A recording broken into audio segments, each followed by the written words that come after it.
নমস্কাৰ ছাত্ৰ ছাত্ৰীসকল কেনে আছা তোমালোক মই তোমালোকৰ পল্লৱী বৰা বাইদেৱে তোমালোকক স্বাগতম জনাইছো এই কক্ষাৰ বিজ্ঞানৰ শ্ৰেণীকোঠালৈ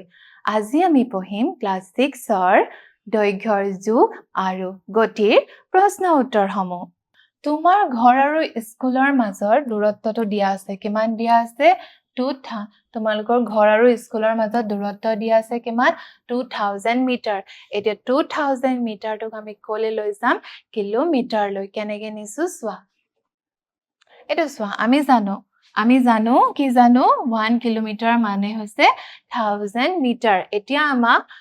2000 মিটাৰটো কিলোমিটাৰে নিব গৈছে চোৱা 2000 মিটাৰ আছে হয় নে নহয় দূৰত্ব আছে 2000 মিটাৰ তাৰ মানে 2 * 1000 2000ক আমি লিখিব পাৰো 2 * 1000 মিটাৰ তো আমি জানো 2 টো থাকিলে 1000 মিটাৰ মানে কিমান 1000 মিটাৰ মানে 1 কিলোমিটাৰ হয় নে নহয় তো 1 আমি এটো কি লিখিম কিলোমিটাৰ এটো আমি 1 কিলোমিটাৰ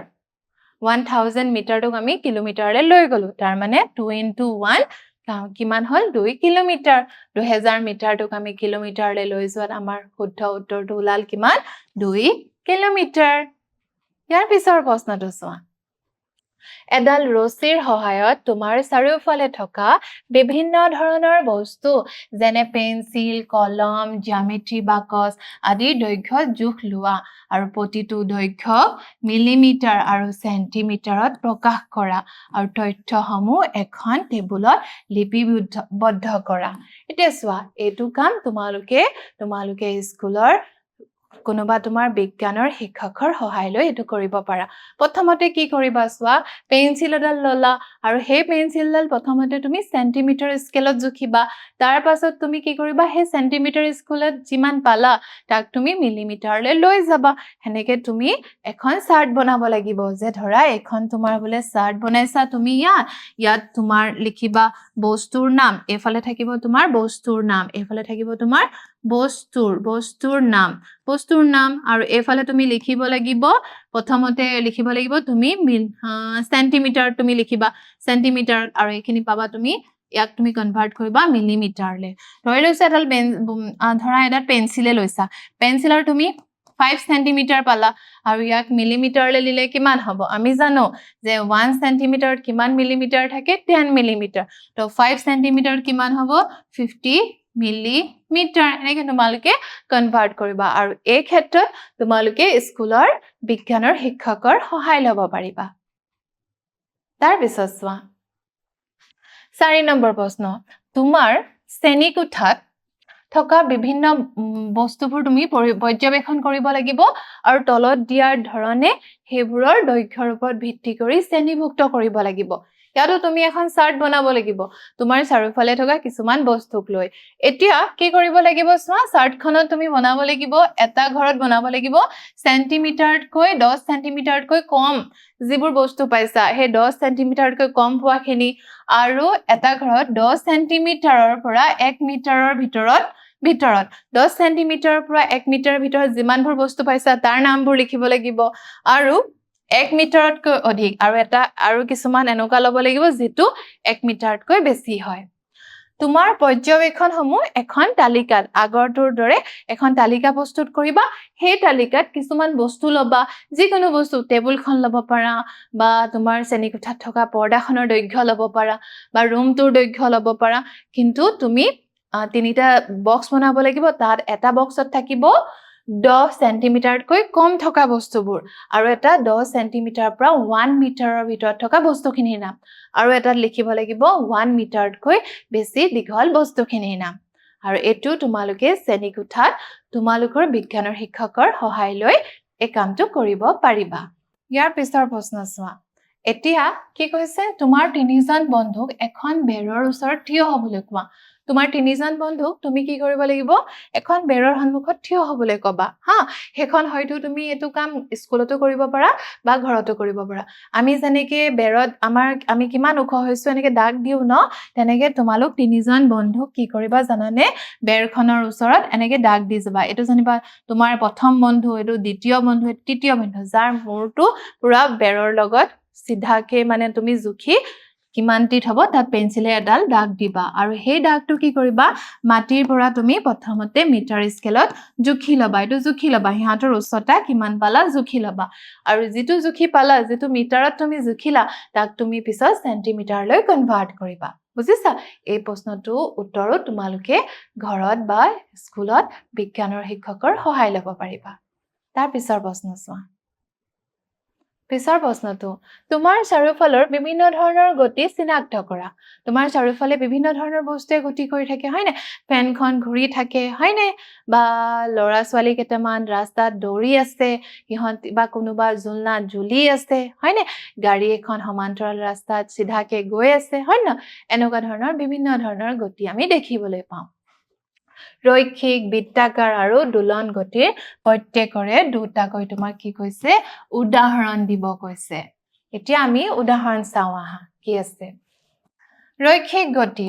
গতি গাড়ী এখন পোন সৰল ৰেখাত গতি কৰা গাড়ী এখন ৰাস্তাৰ সিধা ৰাস্তাত গৈ আছে মানুহ এজনে সৰল ৰেখাত খুজকাহি গৈ আছে হয়নে এইবোৰ আমাৰ হ'ব ৰৈখিক গতি তেনেদৰে বৃত্তাকাৰ গতি হ'ব বৈদ্যুতিক পাংখাৰ ঘূৰণ ফেনখন যে ঘূৰি আছে সাইকেলৰ চকা ঘূৰণ তুমি যেতিয়া সাইকেল চলোৱা চকাটো ঘূৰি থাকে নে কি পথৰে ঘূৰে বৃত্তাকাৰ পথৰে হয়নে দুলন গতি এটা দুলন গতি দুলনা এটা পেন্ডুলাম বা তোমালোকে জুলনাখনত ঝুলি আছা ঘড়ীৰ পেন্ডুলামটো লৰি আছে হয়নে হেতু হৈছে দুলন গতি ইয়াৰ পিছৰ প্ৰশ্নটো চাওঁ আহা পিছৰ প্ৰশ্ন তলৰ ছবিখনত চাই খালি ঠাই পূৰ কৰা এটা খালি ঠাইটো পূৰ কৰিব কৈছে চোৱা এই ছবিখন দেখিছা এই ছবিখন চোৱা ছবিখন ভালকে তোমালকে লক্ষ্য কৰা দেখিছা অনিমা ইয়াত আছে প্ৰীতম ইয়াত আছে বিকাশ ইয়াত আছে অংকুৰ ইয়াত আছে গাৰ্গী ইয়াত আছে দেখিছা তো হিহঁতৰ মাজত কিমান দূৰত আছে সেই দূৰত্বটো আমি উলিয়াব লাগিব ছবিখন প্ৰথমতে ভালকে চোৱা কি কৈছে প্ৰীতম আৰু বিকাশ এটো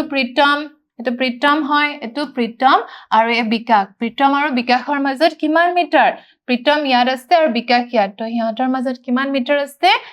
3 মিটাৰ তো কি লিখিব লাগিব 3 মিটাৰ হা এতিয়া প্ৰীতম আৰু অনিমাৰ মাজত এটো প্ৰীতম আৰু অনিমাৰ মাজত চোৱা প্ৰীতম আৰু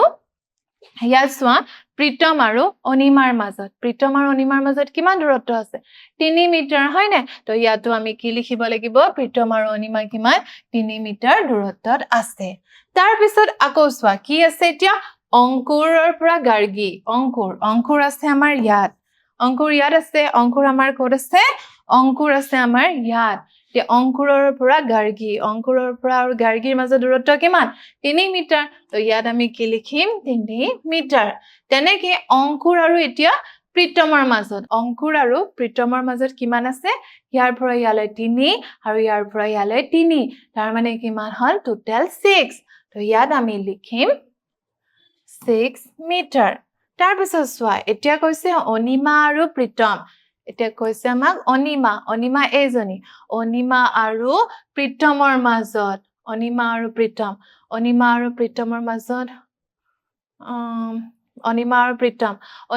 প্ৰীতমৰ মাজত কিমান দূৰত্ব 3 মিটাৰ তো ইয়াত আমি কি লিখিম 3 তো তেনেকে অনিমা আৰু বিকাশ চোৱা অনিমা ক'ত আছে এজনী আৰু বিকাশ আছে ইয়াত তো অনিমা ইয়াত আছে বিকাশ ইয়াত তো ইয়াৰ কিমান দূৰ হ'ব ইয়াৰ পৰা ইয়ালৈ 3 মিটাৰ আৰু ইয়াৰ পৰা ইয়ালৈ কিমান 3 মিটাৰ তাৰ মানে 3 + 3 কিমান হ'ব 6 মিটাৰ তো ইয়াত লিখিম মই 6 মিটাৰ অনিমা আৰু বিকাশৰ মাজত দূৰত্ব কিমান 6 মিটাৰ তাৰ পিছত চোৱা গাৰ্গী আৰু বিকাশ এতিয়া গাৰ্গী এটো এজনী হয়নে গাৰ্গী আৰু বিকাশৰ মাজত দূৰত্ব কিমান আছে 3 আৰু 3 + 3 কিমান হ'ব 6 মিটাৰ তো ইয়াত লিখিম মই 6 মিটাৰ এতিয়া গাৰ্গী আৰু অংকুৰ দেখিছা গাৰ্গী আৰু অংকুৰ দেখিছা নে গাৰ্গী আৰু অংকুৰ ইহঁতৰ মাজত কিমান দূৰ আছে 3 মিটাৰ তো ইয়াত আমি উত্তৰ লিখিম 3 মিটাৰ বুজি পাইছা এখিনি তো ইয়াৰ পাছৰটো চোৱা তলৰ ছবিখন চাই খালি ঠাই পূৰ কৰা এতিয়া খালি ঠাই আমাক পূৰ কৰিব কৈছে আমাক কিছুমান মাইলষ্টন দি থৈছে আৰু তাৰ পৰা আমি খালি ঠাই পূৰ কৰিব লাগিব চোৱা কি দিছে প্ৰসংগ বিন্দু ইয়াত আমাৰ প্ৰসংগ বিন্দু দিছে কি প্ৰসংগ বিন্দু এৰ পৰা আমি কলে যাব এ পৰা এতিয়া এক আমি ইয়াত প্ৰসংগ বিন্দু হিচাপে লম কলে যাব লাগিব গুৱাহাটীলৈ দূৰত্ব গুৱাহাটী এফালে আছে আৰু এফালে আছে ৰহা দেখিছানে গুৱাহাটী এফালে আছে আৰু ৰহা হেফালে আছে তো এৰ পৰা এই যদি প্ৰসংগ বিন্দু হয় গুৱাহাটীলৈ কিমান দূৰ গুৱাহাটীলৈ যাব লাগিব ইয়াৰ পৰা কিমান 20 কিলোমিটাৰ তো লিখিব লাগিব মই 20 কিলোমিটাৰ তেনেকে বি এতিয়া প্ৰসংগ বিন্দু বি যদি লওঁ বি পৰা গুৱাহাটীলৈ কিমান দূৰ হৈছে 40 কিলোমিটাৰ হয়নে ইয়াৰ পৰা ইয়াৰ পৰা ইয়ালৈ কিমান হৈছে 40 কিলোমিটাৰ তো 40 কিলোমিটাৰ আমি লিখি দিম তো ইয়াত লিখিম আমি 40 কিলোমিটাৰ তো চিৰ পৰা গুৱাহাটীলৈ কিমান দূৰ 60 কিলোমিটাৰ তো 60 কিলোমিটাৰ তো তেনেকে ডিৰ পৰা কিমান দূৰ 80 কিলোমিটাৰ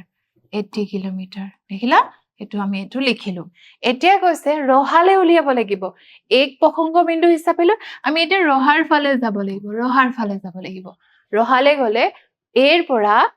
ৰহালে কিমান দূৰ দেখিছানে এইখিনি পৰা এইখিনিলে 20 হয় তো এইখিনি পৰা এইখিনিলে 20 এইখিনি পৰা ইয়ালে কিমান 40 ইয়ালে কিমান 60 ইয়ালে কিমান 80 তো ইয়াৰ পৰা যাব লাগিব তো ইহাতৰ মাজৰ দূৰত্ব কিমান 20 তো এ যদি এৰ পৰা ইয়াৰ পৰা ইয়ালে 40 হয় হা তো ইয়াৰ পৰা ইয়ালে কিমান হয় 20 হয় আৰু এৰ পৰা এ বি লে কিমান যাব লাগিব 20 যাব লাগিব বি পা সি লে কিমান যাব লাগিব 20 যাব লাগিব সি পা ডি লে কিমান যাব লাগিব 20 যাব লাগিব আৰু ডি পা ৰহালে কিমান যাব লাগিব 20 যাব লাগিব তো কিমান হ'ব ইয়াৰ পৰা ইয়ালে 20 কিমান হল 40 কিমান হল 60 80 কিমান মুঠতে আমি কিমান দূৰ যাব লাগিব 80 বুজি পাইছা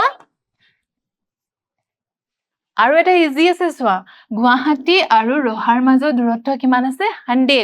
আৰু এৰ পৰা গুৱাহাটীলৈ দূৰত্ব হৈছে 20 তো 100ৰ পৰা 20 মাইনাস কৰা কিমান থাকিব 80 কিলোমিটাৰ তেনেকে বিৰ পৰা ধৰা ৰহালে কিমান হ'ব 100 আছে 100ৰ পৰা 42 মাইনাস কৰি দিয়া কিমান হ'ব 60 কিলোমিটাৰ বুজিলা তেনেদৰে সিট কিমান হ'ব 60 আছে আৰু ইয়াত আছে 100 আছে তো 100ৰ পৰা 62 মাইনাস কৰি দিয়া তো থাকিব তোমাৰ 40 কিলোমিটাৰ তো দেন আকৌ ডিৰ পৰা ৰহালে কিমান থাকিব তোমাৰ ইয়াত আছে 80 এখিনিত 80 আছে ইফালে কিমান যাব ইফালে আছে 100 তো 100ৰ পৰা 80 মাইনাস কৰি দিয়া তো থাকিব তোমাৰ 20 কিলোমিটাৰ বুজিলা এখিনিয়ে আশা কৰো তোমালোকে সাকে বুজি পাইছা আজিলে আহিছো পুনৰ লগ পাম নমস্কাৰ ধন্যবাদ